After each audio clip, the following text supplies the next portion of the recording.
হয় হাইব্রিড মডেলে রাজি হও, নয়তো চ্যাম্পিয়ন্স ট্রফি আয়োজনের স্বপ্ন ছাড়ো। আইসিসির পক্ষ থেকে পাকিস্তান ক্রিকেট বোর্ডের প্রতি এই বার্তাই দেয়া হয়েছে।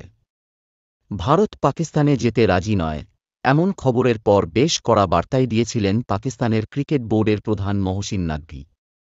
হাইব্রিড মডেলেও পিসিবি প্রধান ছিলেন নারাজ। এবার খবর বেরিয়েছে, হাইব্রিড মডেল না মানলে পাকিস্তান থেকে সাউথ আফ্রিকায় সরানো হবে চ্যাম্পিয়ন্স ট্রফি।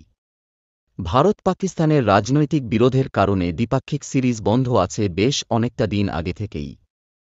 তবে বৈশ্বিক আসরের স্বার্থে 2016 টি-20 বিশ্বকাপের পর সবশেষ 2023 ওয়ানডে বিশ্বকাপেও ভারতের মাটিতে খেলে এসেছে পাকিস্তান।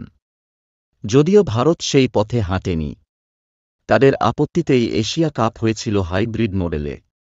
কিন্তু সেটা ছিল এসিসি সূচি। অনেকেরই ধারণা ছিল আইসিসি সূচিতে অন্তত ভারত যাবে পাকিস্তানে। এমন অবস্থায় চ্যাম্পিয়ন্স ট্রফিতে ভারতের অংশগ্রহণের ব্যাপারে board of control for cricket in ইন্ডিয়ার বিসিসিআই কাছে লিখিত উত্তর চেয়েছে পিসিবি।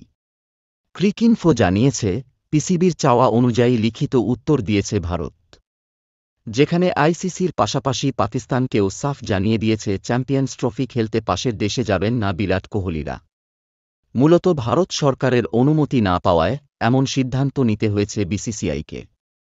এমন অবস্থায় আবারও হাইব্রিড মডেল চেয়েছিল ভারত।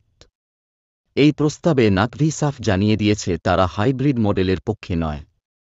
তাদের এমন কড়া বার্তার পর এতে যুক্ত হয়েছে আইসিসি।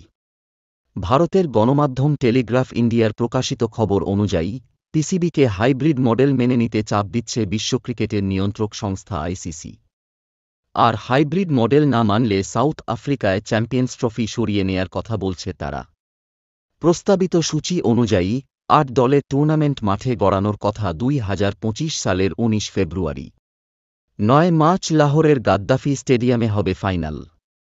২ গ্রুপে ভাগ হয়ে খেলবে দলগুলো, যেখানে এ গ্রুপে বাংলাদেশের সঙ্গে আছে ভারত, পাকিস্তান ও নিউজিল্যান্ড।